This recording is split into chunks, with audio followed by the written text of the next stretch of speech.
He walked in like any other customer and ordered a pie. But the moment he took a bite and saw the filling, everything changed. What he did next shocked the entire staff.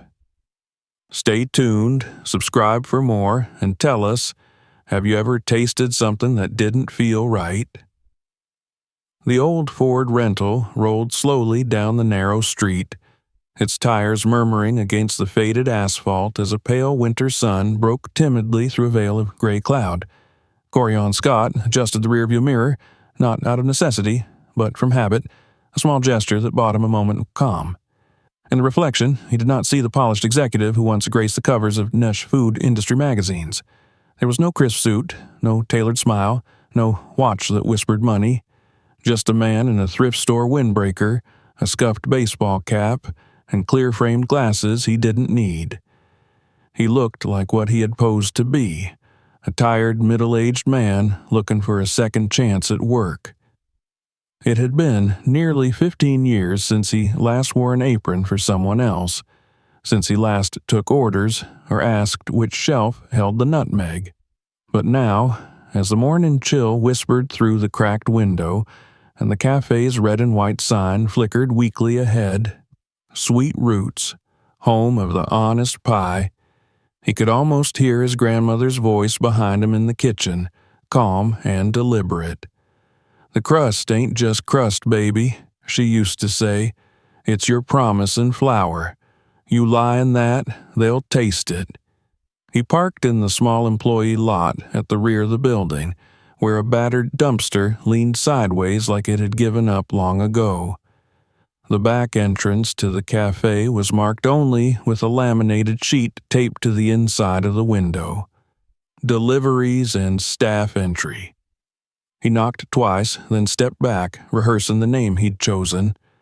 Cale Davis. Harmless, forgettable, the kind of name you didn't question.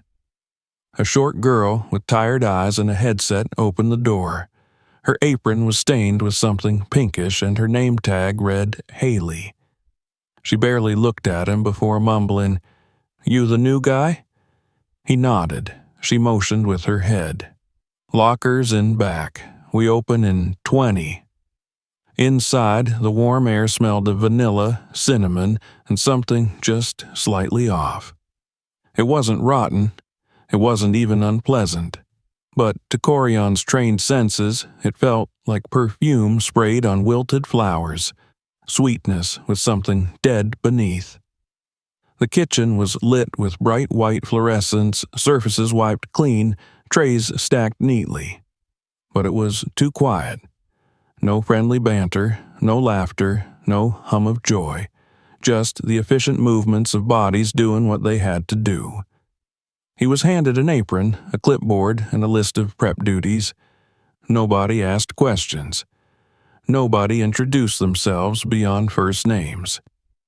He was assigned to the prep station near the walk-in freezer, where he was to help portion out fillings for the morning's bake. That's when he saw the first box. It was unmarked. Plain white cardboard sealed with industrial tape, with only a tiny black code printed on the side, LO 3821. His stomach shifted. That wasn't the labeling from their official suppliers. Sweet Roots had contracts with 2 verified partners, both family-owned orchards that printed their name and farm ID on every shipment. This looked like it came from a warehouse, not a tree. He said nothing. Not yet. His first hour passed in silence.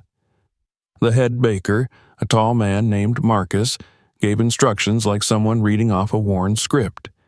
They didn't need dough here, not anymore. It came pre-mixed, pre-cut, frozen into sheets. "Just thaw and shape," Marcus muttered. "Efficiency is the standard." Corian nodded, biting back the memory of his grandmother pressing chilled butter into flour by hand, humming as she worked. The morning rush came and went. Customers filed in, greeted with polite, automatic smiles. "Welcome to Sweet Roots," the staff said in unison, their eyes scanning screens rather than faces. The cafe's interior looked charming enough: faux wood counters, chalkboard menus, mason jar lights. But it felt like a set. Every detail intentional, but none sincere. At 11:30, Corian asked if he could sample one of the apple pies they were selling. Haley shrugged and pointed to the display. "Just take a slice from the tray marked Customer Batch A."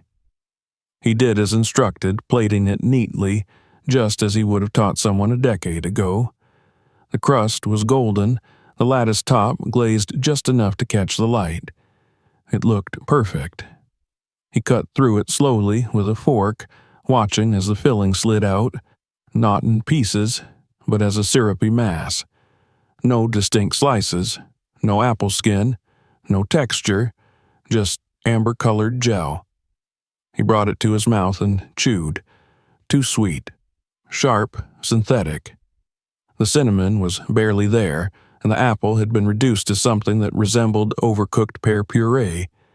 It clung to the roof of his mouth, leaving behind a metallic aftertaste. He put the fork down. That wasn't their pie. That was a betrayal baked into crust. He didn't speak to anyone that afternoon. He worked his shift, washed his hands 5 times in an hour, stared too long at invoices pinned to the wall. At break, he took out his phone, not to call, but to take pictures. The supply labels, the boxes, the kitchen layout, the faces of employees who never smiled when no one was watching. Before closing, he approached Marcus casually. "Where do we get the fill-ins from these days?" he asked, voice pitched low. Marcus looked up from a clipboard and hesitated. "Corporate handles that," he said. "Manager just signs off on delivery." Corian nodded. "And the manager is?" "Miss Hartley. Mornings, mostly. She's not big on questions." He let it hang there. When he left for the day, he didn't go to the cheap motel he'd booked under a fake name. Instead, he drove 2 blocks down to a parking lot with a view of the storefront. He watched the last customer leave. Watched the blinds close. Watched as a white unmarked van rolled up quietly to the rear, 10 minutes after closing. 2 figures emerged, one tall, one short, no uniforms. They rolled in crates, fast and practiced in under 7 minutes. He filmed it all. Back in his car, he reviewed the footage. Then he sent it to one person, Savannah, his operations lead. No caption, just a timestamp. She replied within 5 minutes. "This doesn't match any vendor on file. Want me to pull financials?" He wrote back, "Yes," quietly. "Pull everything you can on WUM, LO 3821. I want names." He sat back, fingers on the steering wheel, breathing slow and measured. The problem wasn't just fake filling. That was the symptom. The problem was something far deeper, something hiding beneath the frosting, and he was going to uncover every layer of it. The next morning, the snow had thickened on the sidewalks, muffling the usual morning commotion outside Sweet Roots. A light frost clung to the windows as if trying to conceal what lay inside. Corian stood in the alley behind the store, blowing warm breath into his hands while watching his reflection in the steel service door. Behind that door, the performance was already beginning. He stepped into the kitchen unnoticed. The overhead lights buzzed faintly. Staff were moving through their routines, setting trays and warmers, adjusting pastries in the display case. But no one spoke more than necessary.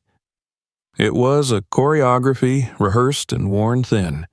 Smiles when seen, silence when not. She arrived at precisely 7:14 a.m. Madison Hartley walked in from the front, her boots crunching softly over the tile. She wore a slate-gray wool coat, her blonde bob tucked neatly behind her ears. Her posture was that of someone who'd spent a lifetime commanding a room without needing to raise her voice. When she stepped into the prep area, even the hum of the ovens seemed to lessen. Conversations cut off mid-sentence. Everyone's movements sharpened by half. "Good morning," she said, her voice smooth, warm, and practiced. A teacher's tone, a politician's tone, but not a baker's.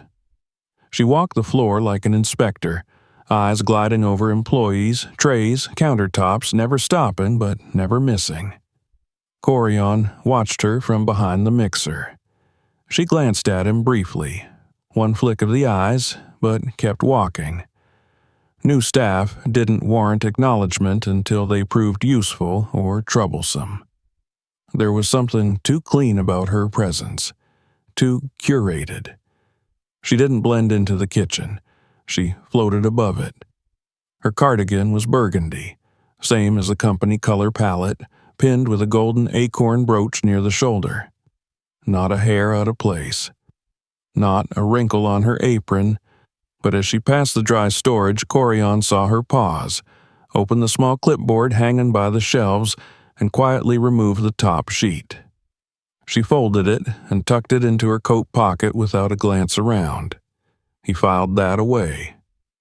At the register, a white girl in her 20s with pink nails and a too-sweet smile greeted customers by name. At the counter, a Latina woman in her 30s pushed out batch after batch of coffee and pastries, her eyes down, her sleeves rolled up past bruises that looked like heat burns. Near the oven, a quiet black teen was scraping burnt sugar off a tray with practiced shame. It wasn't a team. It was a caste system. Corian approached the dish area where an older employee named Jerome was working. He was tall, broad-shouldered, with graying hair and heavy hands. They'd exchanged only a few words yesterday, but Corian sensed a current of wariness in him. He was a man used to watching his tone. "You been here long?" Corian asked lightly, scrubbing a tray beside him. 3 years, Jerome replied without looking up. "Since the remodel." "Like it?" Jerome gave a small shrug. "Pays on time." "And the manager?" A pause, a glance over one shoulder, then he leaned in slightly. "She smiles more when the camera's on." That afternoon, Madison led the weekly staff meeting. The chairs in the break room were arranged in a precise semicircle.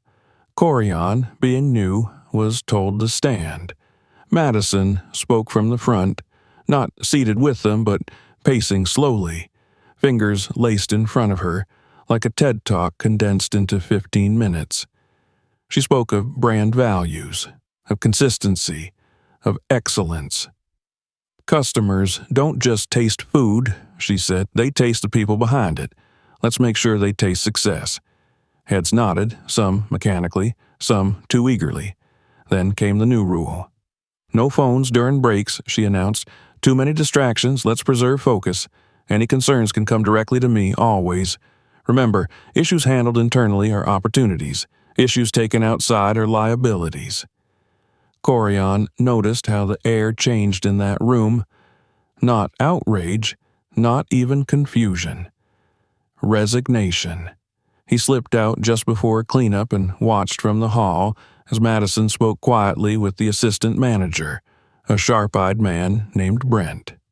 Her hand touched his elbow once, a gesture that seemed casual but had the weight of a command.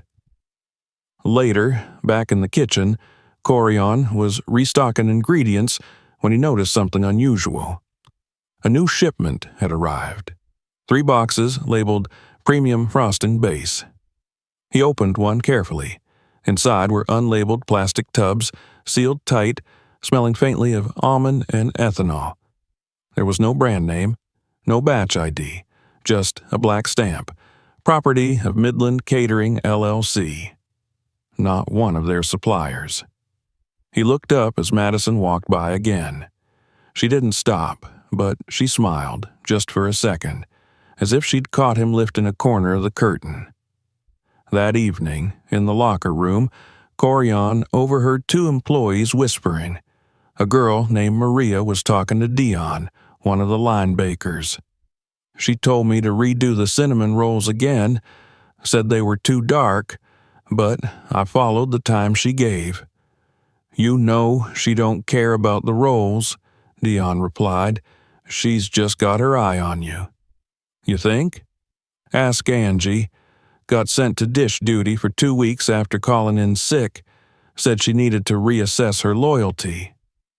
They both fell silent when Corian stepped closer. He gave them a nod, not pressing, but letting them know he'd heard, that they weren't alone. Later that night, he sat in his car again, his breath fogging the glass. The footage from the day before played on his tablet. This time, he zoomed in on the faces during the delivery. One of the men unloading the crates had a tattoo on his neck, small, red, and shaped like a pear. He paused the image and took a screenshot. He sent it to Savannah. "Find this man and dig up Midland Catering. I want a paper trail." The reply came minutes later. "Already working on it." Also, "You should know Madison has 3 other stores in training rotation, all showing the same metrics, all reporting to her, quietly." He stared at the message. Metrics that were too perfect. A culture of silence. Controlled information flow. Undocumented product. Madison Hartley wasn't a rogue manager. She was an architect. The next morning, he arrived early, before sunrise, and waited in the lot. He watched the cafe light up like a theater just before the curtain rose. Staff moved in silently. Doors opened without sound. Machines whirred to life. It looked beautiful. But he knew now, this was not a bakery. This was a facade, and Madison was its curator. And behind the carefully layered frosting of smiles, there was something rotten, something that had to be brought to light. Not with a speech, not with an accusation, but slice by slice. The morning after the staff meeting, the sky above the Sweet Roots Cafe was a flat, uninterrupted gray, the kind of sky that pressed down rather than opened up. Corian sat in the driver's seat of his car across the street, watching the building as though it might confess something under scrutiny. The longer he watched, the more he noticed how the assistant manager always arrived exactly 8 minutes before Madison, how the side delivery door remained unlocked for only 90 seconds during off-schedule drop-offs, and how the younger employees never lingered at the back lot during breaks. Even fresh air, it seemed, had become a luxury carefully rationed. He stepped inside just after opening, his fake name still intact on the morning roster. Cale D. No one questioned his presence. That, more than anything, confirmed what he already feared. A stranger had embedded himself into their inner workings without resistance. The complacency, the passive obedience, these weren't signs of a bad team. They were symptoms of a culture that had long since abandoned safety for survival. By mid-morning, the prep kitchen was sweltering with heat from the ovens and tension from another unexpected delivery. The same unmarked van pulled up at 10:42 a.m., off schedule again. This time, Corian watched from the inside of the walk-in freezer. The door cracked just enough to see Madison unlocking the back door herself. 2 crates were brought in, one labeled LO 3832. The other bore a handwritten note, Batch Red A Rush. She signed nothing, made no record on the clipboard, and locked the freezer herself after shuffling the boxes behind the standard inventory. He counted the seconds between the van's arrival and departure. 11 minutes, 24 seconds. Enough time to restock an entire product line, if one knew what they were doing. When she disappeared into her office, Corian approached Jerome by the sink again. The older man wiped sweat from his forehead with the back of his wrist, his eyes dim and cautious. "Jerome," Corian said gently, "how many deliveries you see a week?" Jerome didn't answer right away. He reached for another tray, ran it under the water, and dried his hands slowly. "Not sure that's something I should say. he finally replied. Corian nodded. I get it, but just between us something's off. Jerome gave him a long look, part exhaustion, part curiosity.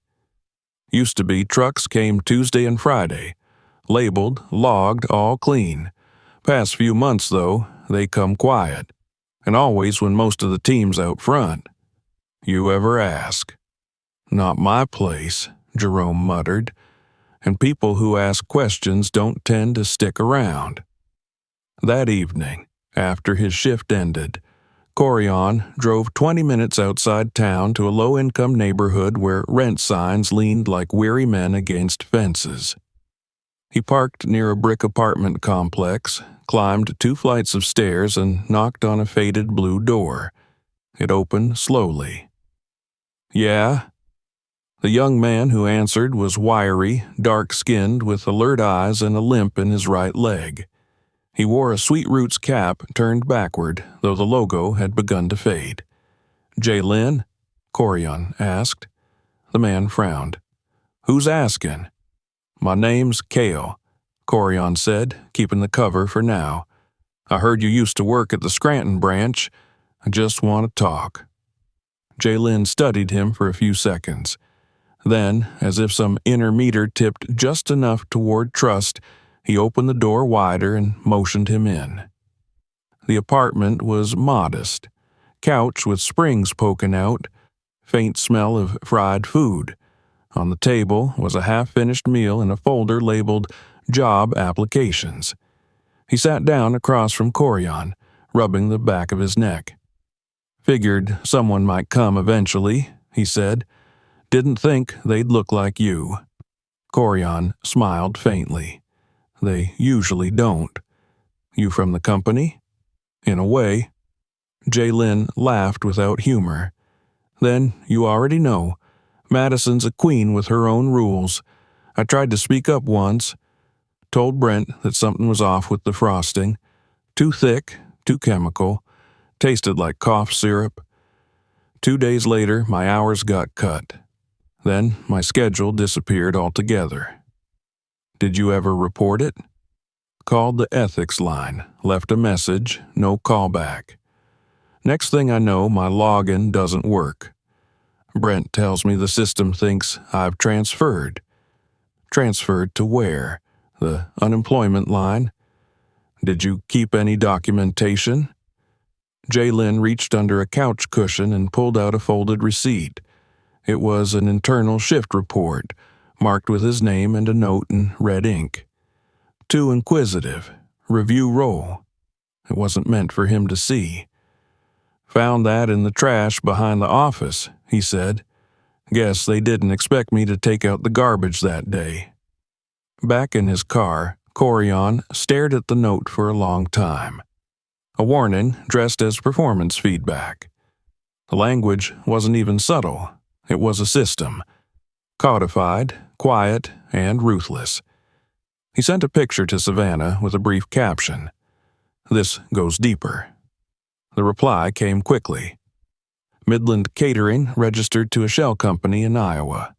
No website. Same address as a self-storage facility. Any connection to Madison? Not yet. But get this.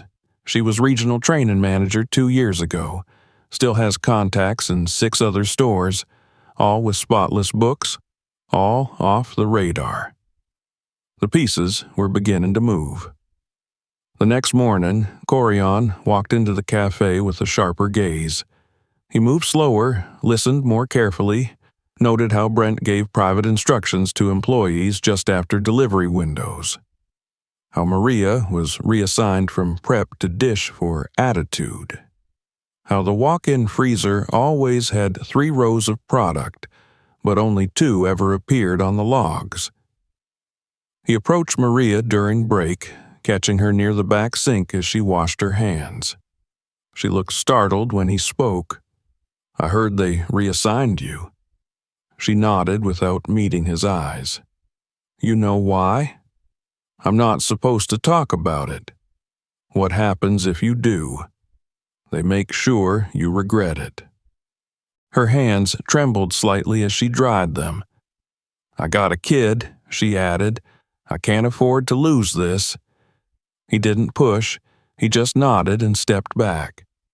That night, he opened his laptop and laid out every note, photo, timestamp, and invoice. His screen became a digital crime board, connecting names and numbers. Shipments from Midland arrived on off hours. Logs were either falsified or omitted. Product codes never matched the master supply list, and all of it circled back to Madison. She hadn't just allowed it, she'd designed it. The final confirmation came in the form of a bank transfer slip, one of Madison's old expense forms, quietly extracted by Savannah through internal access.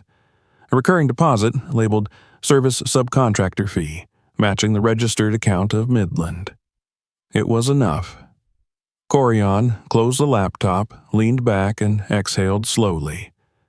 The crack in the glaze was now a full fracture. The truth was ready to come out. But it had to be done the right way. Not through scandal, not through vengeance. Through justice. And justice, he knew, was slow but thorough. Tomorrow he would take off the apron for good and return with a badge. The next dawn broke colder than the last, the wind carrying a sharpness that bit at the ears and fingertips. Corian stood in front of the mirror in his temporary suite, dressed in dark slacks and a navy polo shirt embroidered with a gold-accented badge that read, Sweet Roots Corporate Internal Audit Division. A laminated ID hung from a lanyard at his chest, naming him Malcolm Jameson, Quality Assurance Officer. He adjusted the glasses he still didn't need, but which now served a new purpose. They weren't just part of the disguise. They were a wall, between what he had lived and what he had built.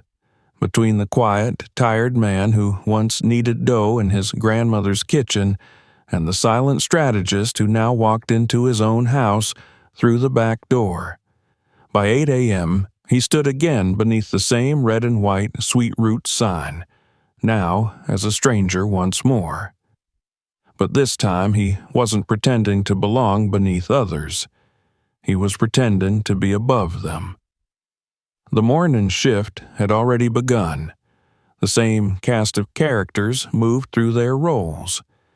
Haley at the register, forced brightness in her voice.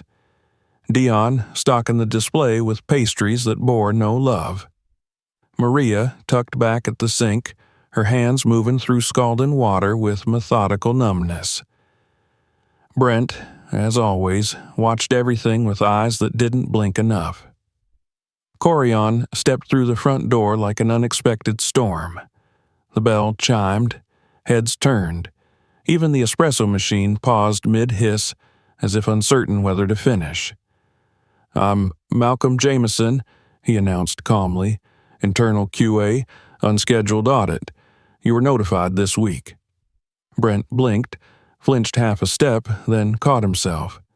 "Yes, I think we received an email. Let me get Miss Hartley." "No need," Corian said. "We'll proceed with normal procedures. I'd like a workspace in the back office, access to prep areas, freezer logs, vendor files, and product stock currently in use." Brent nodded quickly. "Of course, right this way." The office was sparse, sterile, too tidy for a place used daily. The computer screensaver danced with the company logo, looping endlessly. Corian sat at the desk and pulled a thin tablet from his bag. Savannah had already installed the backdoor patch that let him bypass login credentials and access all internal records undetected. Within minutes, he was inside the full digital trail of the Scranton location. On the surface, it looked impeccable. Orders from approved vendors, matching inventory, pristine batch tracking, but it was too clean. Not a single missed delivery, no partial batches, no substitutions. It read like a textbook example of how the system was supposed to run, not how it actually did. The reality was always messier. He clicked into the secondary file structure Savannah had hinted at. A hidden folder tree buried behind a misnamed archive directory labeled Training Media B. There he found them.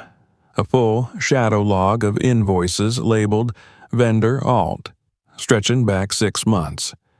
Names of products from Midland Catering, prices that undercut official vendors by nearly 40%, delivery dates that never appeared in the public books, and all of them signed off under a false vendor program ID labeled Local Product Initiative. His breath tightened as he opened the most recent receipt. It listed 3 crates of apple filling base, 2 of frosting emulsifier, and 1 stabilized topping gel. No brand, no traceable batch number, all marked with shipment code LO 3821. The same code he had first seen tucked behind the fake pie in his earliest shift. He printed the documents quietly, slipped them into a plain folder, and stood. Time for the other part of the audit. Out on the floor, the staff had changed. Not their faces, their posture. They were too upright, too quick to nod, too precise in their movements. Word had spread. There was a new kind of fear in the air, one that smelled not of punishment, but exposure. A few glanced toward the kitchen door as he passed, but most kept their eyes fixed downward, mouths set into tight, non-committal lines. He asked Brent for a tour of the inventory. They entered the walk-in freezer together. The hum of the compressor filled the silence between them. "These boxes," Corian said, pointing to an unlabeled stack in the back. "I'd like to review them." Brent hesitated. "Those are just extra supplies. We rotate them." "Open one." He did. Inside were the same tubs of gelatinous filling, same indistinct odor, same slightly off-white color with a slick synthetic sheen. It resembled nothing he remembered from his mother's recipes. "Do you have the lot codes recorded anywhere?" I think Miss Hartley logs those personally. I'll need to check." "No need. I've got photos." Brent paled slightly. Back in the break room, Corian requested to speak with each staff member individually. "Standard protocol," he explained.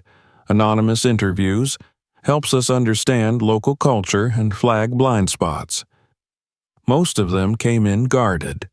Haley spoke in polished, rehearsed sentences, using phrases lifted directly from training manuals. Dion answered questions with monosyllables, his eyes darting every time the door creaked. Maria stared at the floor the entire time. When asked about vendor procedures, she simply said, "I follow instructions," and nothing more. Then came Tasha. She was new, 3 weeks into the job, barely older than 19, with a backpack still slung over one shoulder. Her posture was uneven. Her eyes flicked toward the corners of the room, looking for microphones. He asked how training had gone. She paused. "It was okay." He smiled gently. "It's all right. You're not in trouble. I just want to know what's really happening." She licked her lips, hesitated again, then spoke, lower this time. "They made us sign these forms. Said we're not supposed to talk about how things run, not even with family." "Did you understand what the forms were for?" "Miss Hartley said it's about team loyalty, but it didn't feel right. One part said we can't talk about ingredients or vendors online, even to customers. That if we do, we'll get terminated." "Have you seen anything that concerned you?" She nodded. "A guy named Carlos used to work here. He was back of house. Said something about the filling being wrong. Said it didn't smell like apples. 2 days later, he was mopping floors. Then they cut his hours. He just stopped showing up." Corian made a note and thanked her. As she left, she whispered, "Please don't say I talked to you, please." He sat alone for a while after that, flipping through his notes. It wasn't just fraud. It wasn't even just unsafe practices. It was a manufactured climate of control. A system that fed on silence, built on fear, dressed in the language of loyalty. At exactly 2 p.m., Brent knocked and entered again. "We've got a delivery, early." Corian stood. "One of the usual ones?" Brent swallowed. "No, one of the special ones." Outside, the same white van was backing into the alley. The driver wore a nondescript hoodie. No clipboards, no branded paperwork, just hands that moved fast and eyes that never lifted higher than the floor. He followed the crates with his gaze as they were wheeled in. A low 3,835. One of the tubs shifted slightly as they passed, and from the lid leaked a slow drip of thick amber goo. Madison arrived 10 minutes later, her steps brisker than usual. Her smile didn't reach her eyes this time. He waited until she entered her office, then knocked once and stepped inside. "Miss Hartley," he said, "we need to talk." She looked up from her desk, expression calm. "Yes?" Without a word, he placed the folder on her desk and opened it. In it were the falsified vendor records, the delivery codes, and a printed copy of the NDA her employees had signed. Her smile vanished. For a moment, she sat utterly still. Then she leaned back in her chair, her fingers threaded together, and said with chilling evenness, "I suppose you're not who you said you were." He took off his badge and placed it beside the folder. "I'm Corian Scott," he said. "Owner, founder, and I've seen enough." She said nothing at first, just stared at him. Then her jaw tensed. "You don't understand what it's like out here," she said. "You sit in a tower and make rules. You have no idea what it costs to keep a store alive in this economy. And you think feeding people lies keeps it alive? It kept them happy." He shook his head. "No, it kept them quiet." Outside, a microwave dinged. Laughter filtered in from the front. Inside the office, the silence pressed in like the winter wind. "We'll be closing this store temporarily," he said. "Full internal audit. You'll be removed pending investigation. You may want to call a lawyer." She opened her mouth, then closed it again. Her hands had begun to tremble. He turned to leave. "Corian," she called after him, no longer sharp but small. He paused. "They trusted me." "No," he said. "They obeyed you." He stepped back into the hallway. The air smelled like warm cinnamon and burned sugar, but beneath it the rot was rising. Tomorrow it would all come to light. The morning of the closure was quiet in a way that felt rehearsed, a kind of silence that crept into the corners of the cafe and held its breath, unsure whether to flee or face what was coming. Corian arrived before the first shift, dressed not in disguise this time, but in the calm certainty of a man who had peeled back enough layers to recognize what lay beneath. The building stood still, as though anticipating a storm it could not name. Inside, the lights were already on. Brent was alone behind the counter, rearranging scones that had been baked in the previous shift. He looked up, blinked twice, and offered a brittle smile. Corian responded with a polite nod, no warmth in his expression. "I thought we were resuming normal operations today," Brent said, glancing toward the kitchen as though reinforcements might arrive at any moment. "We're not," Corian answered. "This isn't normal. Not anymore." He moved past Brent without waiting for a response, heading toward the office. The door was open, the desk neat, a coffee mug half full beside a closed laptop. Madison wasn't there. He paused in the doorway, watching the steam rise in small curls before drifting into nothing. Then he turned and walked into the break room. In the staff area, he gathered the employees one by one. Some were still arriving, coats half off, confusion in their eyes. Others were already stationed at their usual spots, glancing at one another with a discomfort that had grown familiar over the last few days. When they were all seated, 10 in total, he remained standing, the golden acorn logo on his jacket catching the overhead light. "My name is Corian Scott," he said simply. "I'm the founder of Sweet Roots, and this store is closing, temporarily, for a full investigation."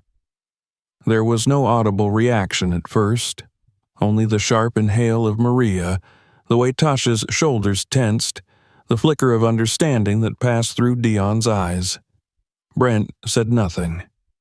He leaned against the wall, hands crossed, expression unreadable.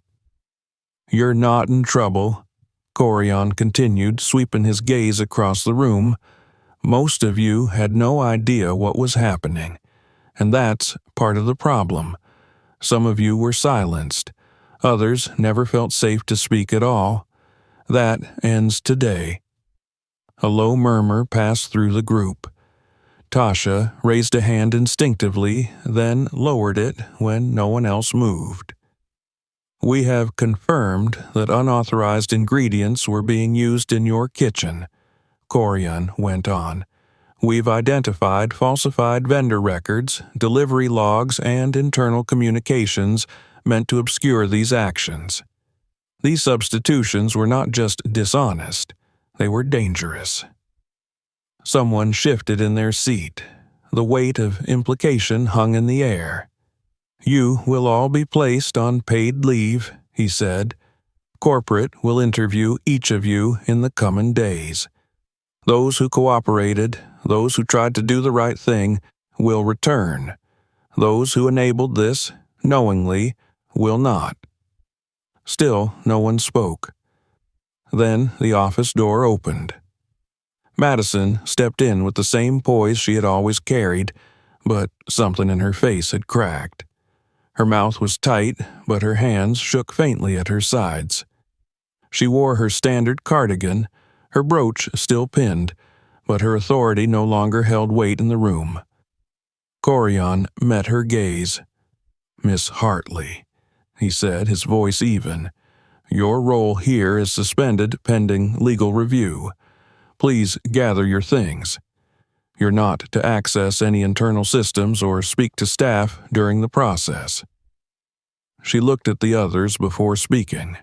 Her eyes landed on Maria, lingered for a moment on Tasha, then returned to Corian. "You don't understand," she said finally. "You built this brand on nostalgia, on stories and symbols. But people out here can't survive on stories.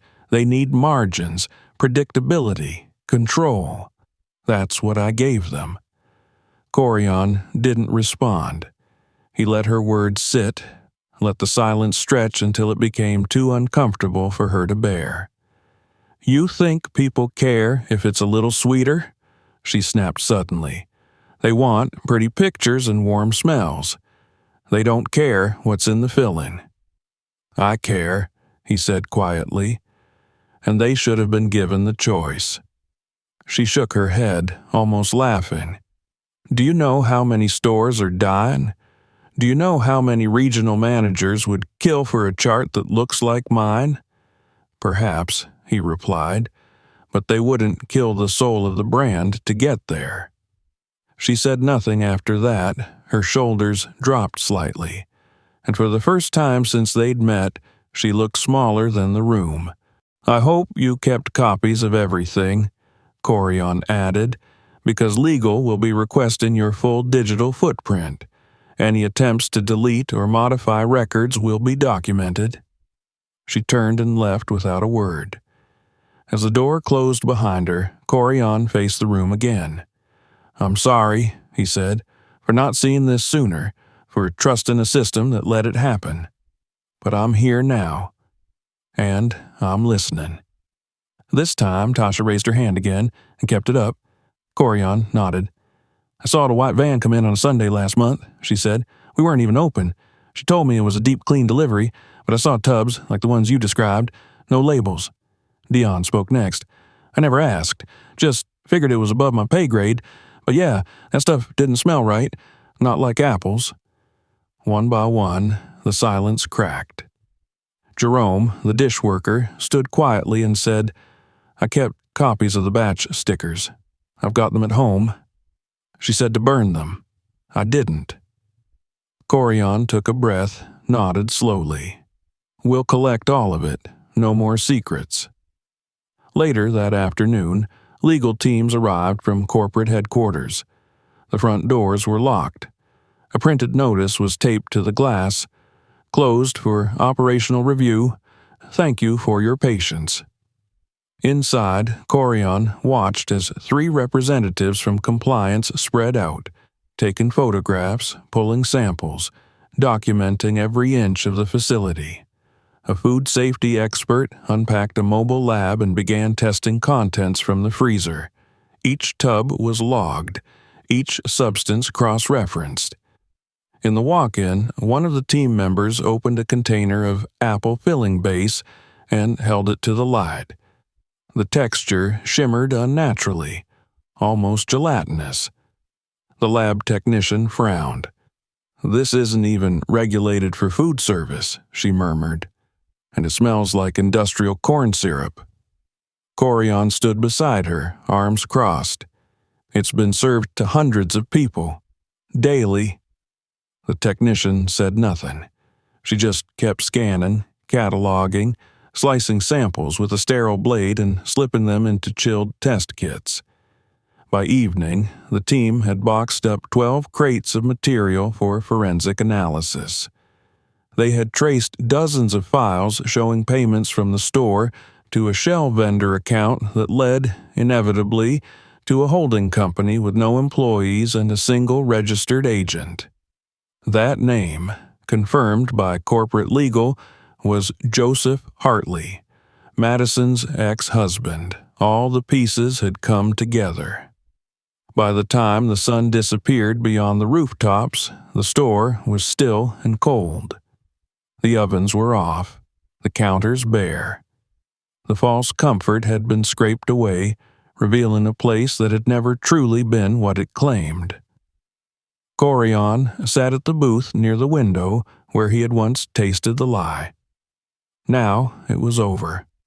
The storm had arrived and swept through every room, every hallway, every hidden ledger, and what remained would not be rebuilt with shortcuts. Only truth, one layer at a time. It was just after midnight when the last light in the Scranton store flickered out. The corporate audit team had packed their final crates, labeling each container with a thick black marker, sealing them into hard-shell coolers destined for testing labs and legal review. The building stood silent under the weight of exposure, stripped of pretense and performance. Inside, there was nothing left to conceal. No gloss, no cinnamon-scented distractions, no scripted greetings. Only stainless steel surfaces, empty counters, and the lingering trace of what had been served in the name of comfort. Outside, snow drifted gently across the lot, untouched by footsteps. Corian sat alone in the darkened office. The door cracked open just enough to let the sound of the wind slip in. In front of him on the desk lay a small thermal-printed receipt from 3 weeks ago, retrieved from a deleted batch report. It listed a delivery from Midland Catering, one of dozens now uncovered, and showed payment authorization signed by Madison herself. The timestamp aligned perfectly with an early morning visit by the unmarked van, a van now confirmed to be registered under a logistics company owned by her ex-husband.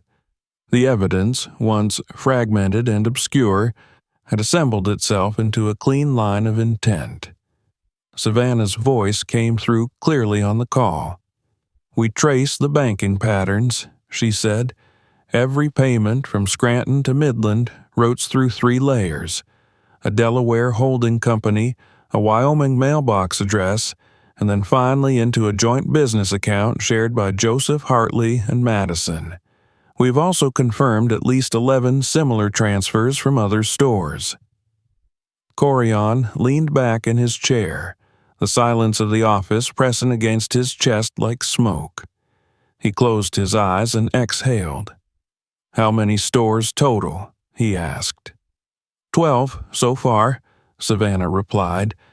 "We're still checking 2 more flagged locations in the Northeast, but the patterns are identical, all showing local product initiative payments, all reporting under Madison's regional guidance, all showing perfect financial health." "Because the lie was built to profit," Corian said softly. Savannah didn't respond at first. "There's something else," she added. "One of the samples your lab team pulled, batch Red A, it contains levels of carboxymethylcellulose above the legal limit for food intended for children. The compound's banned outright in 3 states. His hand froze over the receipt. He'd known it was bad. He hadn't expected it to be dangerous. "How long has that batch been in circulation?" he asked. "Based on logs," Savannah replied, "at least 4 months, maybe longer." That night, Corian couldn't sleep. He returned to the hotel briefly to shower, then changed into a clean set of clothes and drove back to the headquarters suite the company maintained downtown, a corner office used mostly by visiting executives and regional trainers. It smelled of paper and lemon disinfectant. The space had the personality of an empty folder. At 6 a.m., he stood at the window, watching snowplows scrape the streets. Cars passed in slow, uncertain patterns. People moved beneath scarves and coats, heads bent against the cold. They were the customers, the real audience, the ones who had trusted him without ever seeing his face. He turned away from the window and called Savannah again. "Get the lab on a full-spectrum analysis. I want breakdowns on every compound in those fillings. If anything's flagged as unapproved by the FDA, I want it documented and ready to send." "They've already started," she said. "Lead chemist says they'll prioritize it over other requests." "Good," he said. "And the staff?" "They're being interviewed today. Most have been cooperative." Tasha gave a full timeline. Dion corroborated details on storage handling. Jerome submitted physical labels he'd saved, 27 unique batch codes. He never threw them out. He allowed himself a rare smile. Of course he didn't. And Madison? She's lawyering up, but the compliance team has enough to suspend her contract and trigger a civil suit. The criminal investigation is already in motion. There was a long pause. "She didn't just bend the rules," Savannah added. "She rewrote them in her own handwriting." "And tried to carve my name into them," Corian said. That afternoon, the media caught wind of the closure. An independent food safety blogger leaked a tip about the corporate audit, and within hours, headlines began to swirl. Sweet Roots Scranton shutters for investigation. Ingredient substitution scandal taints trusted brand. Founder takes direct control amid fallout. The language varied, but the message remained consistent. Betrayal beneath the crust. Corian refused interviews. He issued one statement, short and clear. "We discovered violations of our standards. We're addressing them with full transparency. Every customer deserves honesty in what they're served. We are rebuilding trust, one store at a time." Behind closed doors, more news poured in. 4 more stores were added to the audit list, all connected to the same fraudulent supply chain, all previously overlooked because their performance reports had glowed with artificial health. Each success had been calculated, not earned. By the end of the week, Sweet Roots Corporate had suspended 7 managers, terminated 2 regional supply contracts, and restructured the compliance division to include live tracking of all vendor interactions. It was a necessary reckoning. But it came with a price. Corion felt it in his chest like old bruises, deep and unyielding. He traveled to each affected store in person. No entourage, no announcement. He sat with the staff, listened without interruption, and made no promises he couldn't keep. In Allentown, a former cashier broke down as she described how she'd been shamed for questioning a strange smell in the cherry filling. In Bethlehem, a dishwasher admitted he'd been told not to think so hard about what goes where. In Trenton, a 17-year-old baker apologized for not speaking up, then showed him a handwritten log of ingredients she'd kept secretly for 3 months. He collected every name, every story, every broken thread. Then he returned to Scranton. It had been 3 weeks since the closure. The storefront had changed. The glass no longer bore the fog of secrets. It had been replaced with a wide, clear window through which customers could see the kitchen directly. Inside, the counters gleamed, the prep stations were color-coded, and above each batch of dough sat a small laminated card bearing the supplier's name and a QR code that linked to a live verification page. The air smelled different. Real, warm. Dion greeted him at the door. He wore a new maroon shirt with Kitchen Supervisor embroidered across the chest. Tasha stood near the register, her hair tied back, her name badge updated. Assistant Manager. "You ready?" Dion asked. Corion nodded. They walked to the center of the cafe where a fresh tray of apple pies had just emerged from the oven. The scent hit him instantly. Caramelized sugar, baked spice, real fruit, not perfection, but authenticity. The customers gathered in a half circle. Local school children stood near the observation area. Parents watched from booths. Reporters, this time invited, kept their cameras low. He stepped forward.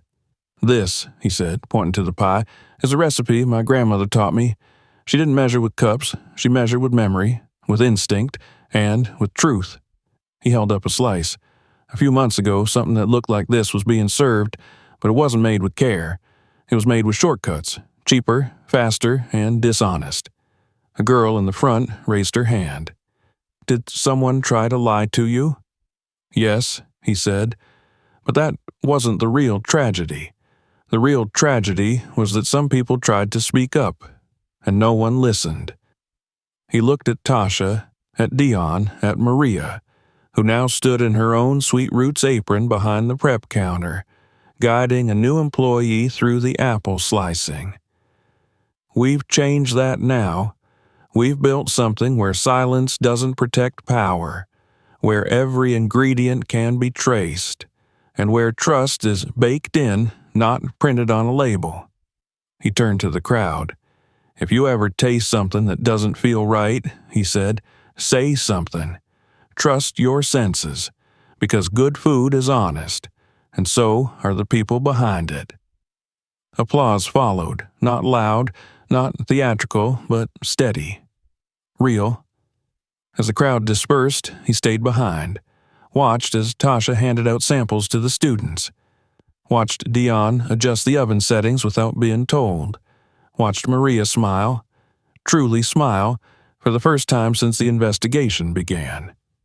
Later that evening, when the doors had closed and the cafe stood quiet again, Corion placed a small plaque above the prep window. Carved into the wood, it read, "Integrity is the ingredient you can't fake." He stood in front of it for a long time, then turned off the lights one by one. The taste of truth lingered, warm and unflinching, and for the first time in weeks, he slept. The first warm day of spring arrived without ceremony. The snow that had clung stubbornly to curbs and rooftops melted into sluggish rivulets, washing the salt away in thin gray trails. In Scranton, the streets felt softer somehow, the colors of storefronts more honest under the sunlight. People walked with lighter steps, carrying coffee cups and shopping bags instead of burdens. The air, which had once felt tight and watchful, now moved freely through open windows and propped doors. And for the first time in months, Sweet Roots smelled like it was supposed to. Corian stood outside the cafe just before opening, hands in his pockets, head tilted slightly as he watched the early morning light spill across the wide glass front. The renovation was subtle but meaningful. The old opaque frosting that once masked the kitchen had been replaced with transparency.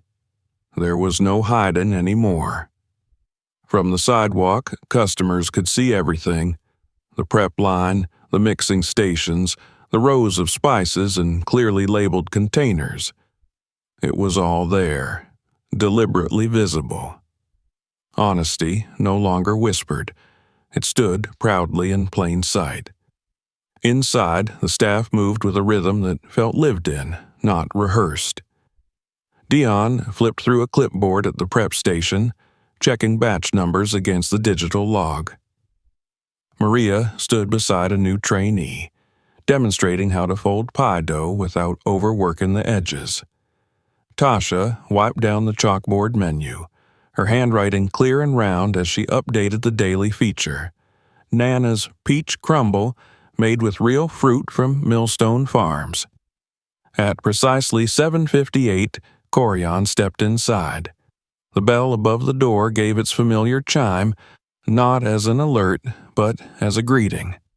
Tasha looked up and grinned. "They're here," she said. A small group of high school students filed in behind him, led by a young teacher with a worn leather satchel and the kind of expression that mixed obligation with curiosity. The students wore visitor badges pinned to their jackets and hoodies, some of them already craning their necks to see the kitchen equipment and labeled ingredients. Phones hovered in hands, ready to snap photos of the unfamiliar. Tasha welcomed them at the door with practiced warmth. "You can place your bags over there," she said, motioning toward a clean bench near the corner. "And please don't touch anything behind the counter unless invited. We'll take you through in small groups." Corian watched her work with a quiet pride. Just 3 months earlier, she had barely been able to raise her voice above a whisper. Now, she stood straight-backed and confident, managing a crowd with ease. He waited until everyone was settled before stepping forward. "My name is Corian," he began. "This store is one of many, but it's special to me, all reporting under Madison's regional guidance, all showing perfect financial health." "Because the lie was built to profit," Corian said softly. Savannah didn't respond at first. "There's something else," she added. "One of the samples your lab team pulled, batch Red A, it contains levels of carboxymethylcellulose above the legal limit for food intended for children. The compound's banned outright in 3 states. His hand froze over the receipt. He'd known it was bad. He hadn't expected it to be dangerous. "How long has that batch been in circulation?" he asked. "Based on logs," Savannah replied, "at least 4 months. Maybe longer." That night, Corian couldn't sleep. He returned to the hotel briefly to shower, then changed into a clean set of clothes and drove back to the headquarters suite the company maintained downtown, a corner office used mostly by visiting executives and regional trainers. It smelled of paper and lemon disinfectant. The space had the personality of an empty folder. At 6 a.m., he stood at the window, watching snowplows scrape the streets. Cars passed in slow, uncertain patterns. People moved beneath scarves and coats, heads bent against the cold. They were the customers, the real audience, the ones who had trusted him without ever seeing his face. He turned away from the window and called Savannah again. "Get the lab on a full-spectrum analysis. I want breakdowns on every compound in those fillings. If anything's flagged as unapproved by the FDA, I want it documented and ready to send." "They've already started," she said. "Lead chemist says they'll prioritize it over other requests." "Good," he said. "And the staff?" "They're being interviewed today. Most have been cooperative." Tasha gave a full timeline. Dion corroborated details on storage handling. Jerome submitted physical labels he'd saved, 27 unique batch codes. He never threw them out. He allowed himself a rare smile. Of course he didn't. And Madison? She's lawyering up, but the compliance team has enough to suspend her contract and trigger a civil suit. The criminal investigation is already in motion. There was a long pause.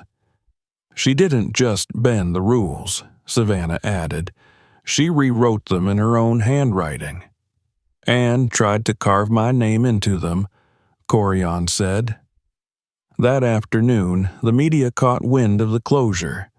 An independent food safety blogger leaked a tip about the corporate audit, and within hours, headlines began to swirl. Sweet Roots Scranton shutters for investigation. Ingredient substitution scandal taints trusted brand. Founder takes direct control amid fallout. The language varied, but the message remained consistent. Betrayal beneath the crust. Corian refused interviews. He issued one statement, short and clear. "We discovered violations of our standards. We're addressing them with full transparency. Every customer deserves honesty in what they're served. We are rebuilding trust, one store at a time." Behind closed doors, more news poured in. 4 more stores were added to the audit list, all connected to the same fraudulent supply chain, all previously overlooked because their performance reports had glowed with artificial health. Each success had been calculated, not earned. By the end of the week, Sweet Roots Corporate had suspended 7 managers, terminated 2 regional supply contracts, and restructured the compliance division to include live tracking of all vendor interactions. It was a necessary reckoning, but it came with a price. Corian felt it in his chest like old bruises, deep and unyielding. He traveled to each affected store in person. No entourage, no announcement. He sat with the staff, listened without interruption, and made no promises he couldn't keep. In Allentown, a former cashier broke down as she described how she'd been shamed for questioning a strange smell in the cherry filling. In Bethlehem, a dishwasher admitted he'd been told not to think so hard about what goes where. In Trenton, a 17-year-old baker apologized for not speaking up, then showed him a handwritten log of ingredients she'd kept secretly for 3 months. He collected every name, every story, every broken thread. Then he returned to Scranton. It had been 3 weeks since the closure. The storefront had changed. The glass no longer bore the fog of secrets. It had been replaced with a wide, clear window through which customers could see the kitchen directly. Inside, the counters gleamed, the prep stations were color-coded, and above each batch of dough sat a small laminated card bearing the supplier's name and a QR code that linked to a live verification page. The air smelled different. Real, warm. Dion greeted him at the door. He wore a new maroon shirt with Kitchen Supervisor embroidered across the chest. Tasha stood near the register, her hair tied back, her name badge updated. Assistant Manager. "You ready?" Dion asked. Corian nodded. But the cost of cutting corners never shows up in profit margins. It shows up in trust lost, in voices silenced, in harm done quietly and slowly. And when the glaze finally cracks, the only thing left standing is what was built with truth. There is no recipe for lies, but there is always a way back. Slice by slice. If you enjoyed this story, make sure to subscribe for more. Check out the next video and explore the others on the channel. And if this moved you, share it with someone who needs to hear it.